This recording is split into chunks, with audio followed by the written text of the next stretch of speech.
अगर आपके blood pressure का लेवल अप डाउन होता है या आपके दिल में किसी भी तरह का परेशानी होता है तो आप जाते हैं कार्डियोलॉजिस्ट के पास। तो अगर आपके शरीर में किसी भी प्रकार का कोई भी प्रॉब्लम होता है तो आप किसके पास जाएंगे? तो उसके लिए तो आपको पता होना चाहिए ना कि ब्रांचेस किस किस के क्या क्या होती है। तो आज हम बात करेंगे ब्रांचेस ऑफ बायोलॉजी के बारे में।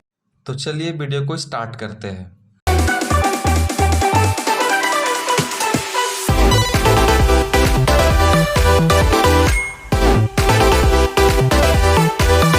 तो इसमें सबसे पहले हम देखेंगे स्टडी ऑफ इंटरनल स्ट्रक्चर। जी हाँ, अगर हम किसी इंटरनल स्ट्रक्चर के बारे में पढ़ते हैं या फिर उसके बारे में कुछ ट्रीटमेंट करते हैं तो उसे क्या कहते हैं? तो उसे कहते हैं एनाटॉमी। जी हाँ, anatomy, study of internal structure.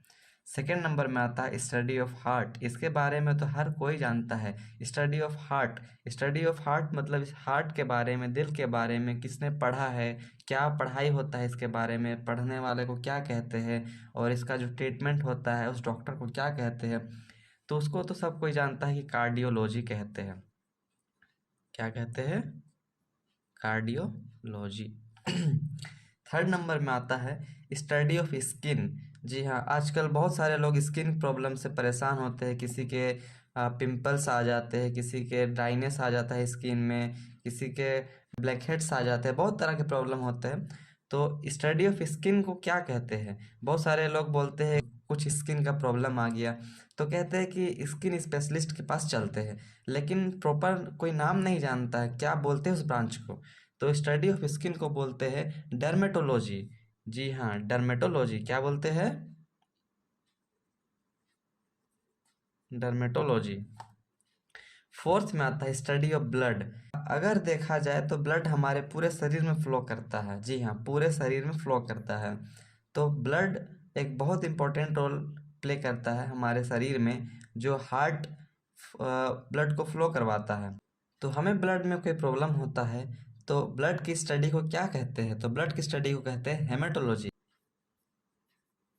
Haematology. जी हाँ।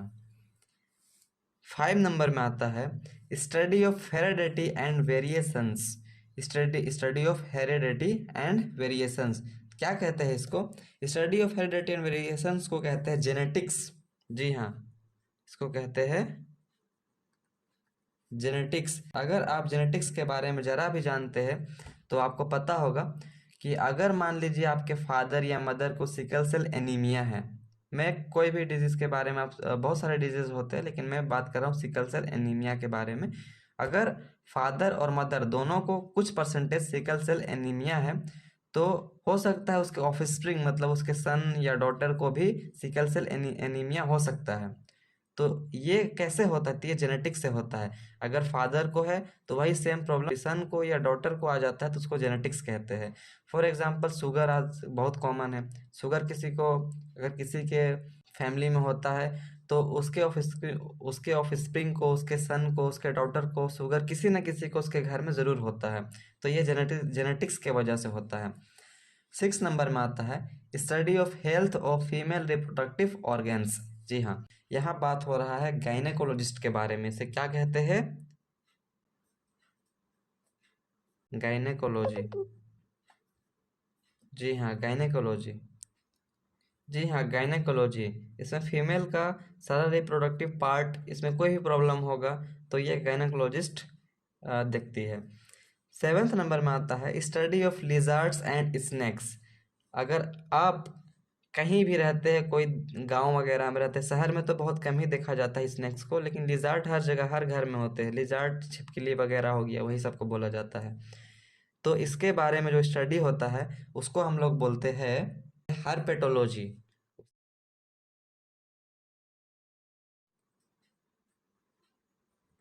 जी हाँ। 8 नंबर में आता है study of function and disease of kidneys. Kidney जो हमारे शरीर में बहुत ही इम्पोर्टेंट रोल प्ले करता है। हमारे जो हम जो पानी पीते हैं उसे यूरिन में कन्वर्ट करता है और हमारे शरीर के जितने भी टॉक्सिक प्रोडक्ट या फिर टॉक्सिक एक्सक्रीट जो होता है उसे एक्सक्रीट आउट करता है। तो किडनी का बहुत इंपॉर्टेंट रोल होता है। तो किडनी के बारे में जो स्टडी होता है उसे क्या कहते हैं? उसे कहते हैं नेफ्रोलॉजी।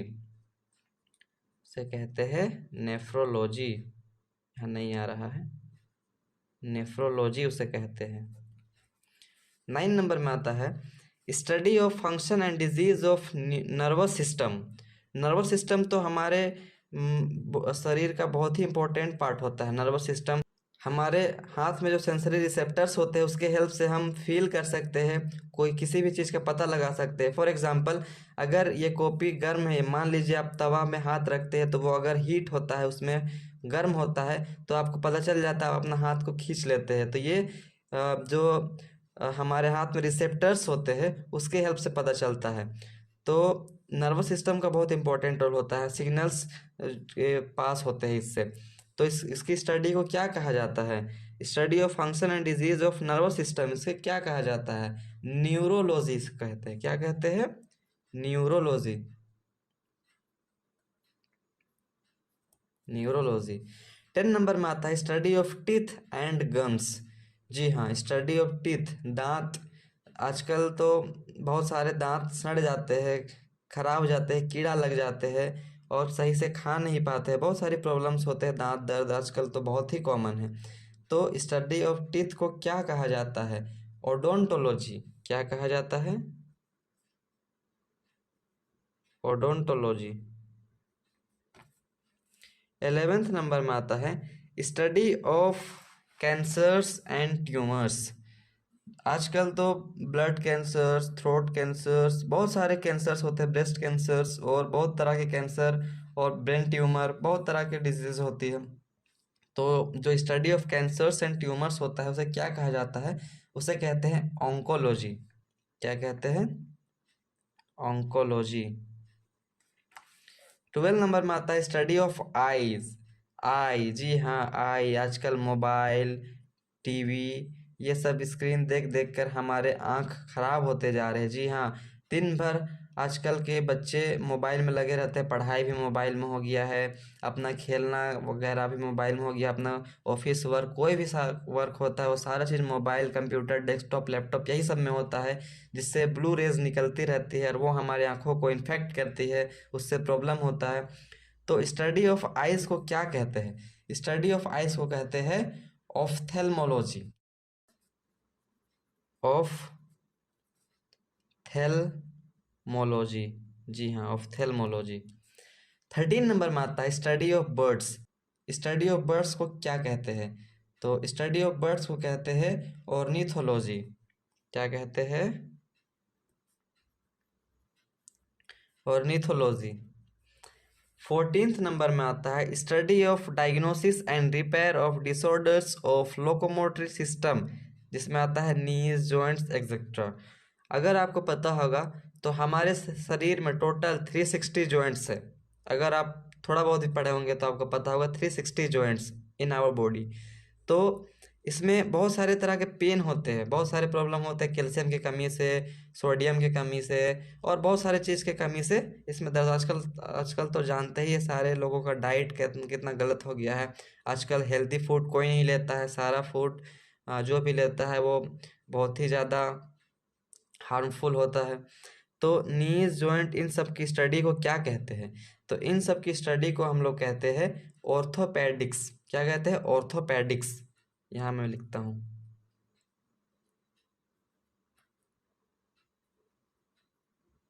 ऑर्थोपेडिक्स। 15 नंबर में आता है study of disease, pathogens, their transmission and effect. इसे क्या कहते हैं? इसकी स्टडी को क्या कहते हैं? इसकी स्टडी को पैथोलॉजी कहते हैं। जी हाँ, पैथोलॉजी। अगर आपको कोई भी प्रॉब्लम होता है, मान लीजिए टाइफाइड हो गया, निमोनिया हो गया, शुगर हो गया, किसी भी तरह का कोई भी टेस्ट, आपको अगर शुगर टेस्ट करना है तो ब्लड देना होगा, आपको अगर एड्स का टेस्ट करवाना है उसके लिए ब्लड देना होगा, आपको कोई भी सा भी टेस्ट करवाना होगा, मान लीजिए टीसी, डीसी, सीबीसी, सारा टेस्ट आपका ब्लड के थ्रू होता है, उसको हम लोग पैथोलॉजी कहते हैं। ठीक है। 16 नंबर में आता है it is a branch of pharmacology that deals with natural drugs and their constituents. इसे क्या कहते हैं? इसे कहते हैं फार्माकोग्नोसी। क्या कहते हैं? फार्माकोग्नोसी। फार्माकोग्नोसी। 17 नंबर में आता है study of X rays and other imaging techniques for medical diagnosis. अगर आप का हाथ टूट जाता है, कोई सा भी हड्डी टूट जाता है या कुछ इन्फेक्शन हो जाता है तो उसके लिए एक्सरेज किया जाता है। एक्सरे में क्या होता है? एक इमेजिंग टेक्निक से मेडिकल डायग्नोसिस होता है जिसमें पता लगाया जाता है कि किस पार्ट में क्या प्रॉब्लम है। तो उसको उसकी स्टडी को क्या कहते हैं? तो उसकी स्टडी को कहते हैं रेडियोलॉजी। क्या कहते हैं? रेडियोलॉजी। 18 नंबर में आता है study of structure, action, functions and disorders of urinary tract. Urinogenital tract in males में जो स्टडी होता है उसे क्या कहते हैं? उसे कहते हैं यूरोलॉजी। क्या कहते हैं? यूरोलॉजी। अब 19 नंबर में आता है study of treatment of sexually transmitted disease. इसकी स्टडी को क्या कहते हैं? जैसे इसे आप ऐसे समझ सकते हैं, if someone has sexual intercourse with someone without protection that disease can also spread to him like AIDS, hepatitis B, gonorrhoea, syphilis and chlamydia और अदर डिजीजेस। तो इसके स्टडी को क्या कहते हैं? इसकी स्टडी को कहते हैं वेनेरियोलॉजी। क्या कहते हैं? वेनेरियोलॉजी। 20 नंबर में आता है जो हमारा लास्ट है स्टडी ऑफ वायरसेस।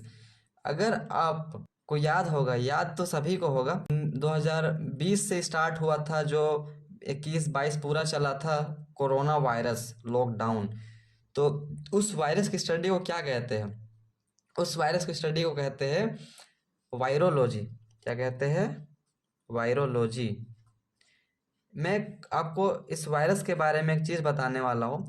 जैसे आपने तो बहुत सारे लोगों को ये नॉलेज हो गया होगा कोरोना वायरस के टाइम से। तो कोरोना वायरस जब फैला था तो बहुत सारे जो वायरोलॉजी थे वो सारे लग गए थे अपने काम में से इसे हराने के लिए। तो जो बाद में वैक्सीन निकाला गया था, तो वैक्सीन क्या होता है?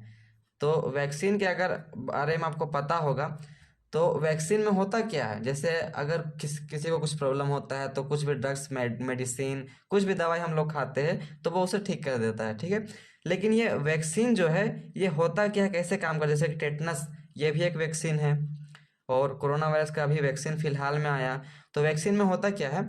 जैसे कोरोना वायरस था, क्या था हम लोग को कुछ साल पहले कोरोना वायरस था। तो कोरोना वायरस में क्या हुआ कि कोरोना के जो वायरस थे उस वायरस को या तो डेड करके, मार के, या फिर उसका पावर को एकदम वीक करके उसी को उसमें कुछ केमिकल्स वगैरह मिला के और उसी को इंजेक्शन के फॉर्म में दिया जाता था। तो अगर हम किसी बीमारी को अगर हमारे शरीर में डाला जाता है और अगर कम मात्रा में या फिर डेड करके या वीक करके डाला जाता है तो हमारे जो इम्यून सिस्टम है उस इम्यून सिस्टम को ये सिग्नल मिल जाता है, उससे ये पता चल जाता है कि क्या बीमारी है। अब फर्स्ट टाइम अगर वो बीमारी डाला जाता है तो वो हमारा शरीर नहीं लड़ पाता है, इसीलिए उसे एकदम वीक डेड करके डाला जाता है ताकि हमारा शरीर आसानी से उससे लड़ ले। तो जब फर्स्ट टाइम उसे लड़ना होता है तो उसे फीवर भी आता है, बहुत सारा तबीयत खराब हो जाता है। लेकिन एक बार जब उससे वो लड़ जाता है तो हमारे इम्यूनिटी सेल को ये पता चल जाता है कि ये कौन सा वायरस कैसे कैसे लड़ना है। तो अगली बार जब अगर रियल में वो होगा, वो वायरस आएगा जैसे कि कोरोना वायरस, तो वो इंसान आसानी से उससे लड़ लेगा, सरवाइव कर जाएगा वो। तो उसी तरीके से जब वैक्सीन दिया जा रहा था तो बहुत सारे लोगों को बुखार हो रहा था, फीवर आ रहा था, बदन हाथ दर्द बहुत ज़्यादा, एकदम तबीयत खराब हो रहा था। तो वो यही वैक्सीन की वजह से हो रहा था। वैक्सीन में डेड सेल या फिर एकदम वीक करके उसे डाला जा रहा था, क्योंकि हम लोग का शरीर में इम्यूनिटी जो होता है, इम्यून सिस्टम जो होता है उसमें मेमोरी सेल उसे याद कर ले, स्टोर कर ले अपनी मेमोरी में, ताकि अगली बार अगर रियल में हो कोरोना वायरस तो उससे वो लड़ ले। तो उसी तरीके से टेटनस का भी वैक्सीन होता है। टेटनस जब किसी लोहे जंग लगा हुआ लोहा से हम लोग लगते हैं, टेटनस का वैक्सीन लेते हैं। टेटनस का वैक्सीन हम लोग अपने शरीर में इंसर्ट करवाते हैं ताकि हमारा जो इम्यून सिस्टम है उसे ये पता चल जाए, सिग्नल मिल जाए कि कैसे लड़ना है, कैसे ठीक करना है, ताकि अगले बार जब हो तो उससे लड़ ले। तो वैक्सीन में एक्चुअल में अगर देखा जाए तो जो वायरस होता है उसी को शरीर के अंदर डाला जाता है, उस या तो उसे डेड करके या फिर उसे वीक करके, ताकि हमारे शरीर का जो इम्यून सिस्टम है वो रिस्पॉन्स करके और उससे पहचान ले कि ये कौन सा वायरस, इसे कैसे लड़ना है, ताकि आगे चल के हमारे शरीर को आसानी से लड़ने में आसानी हो।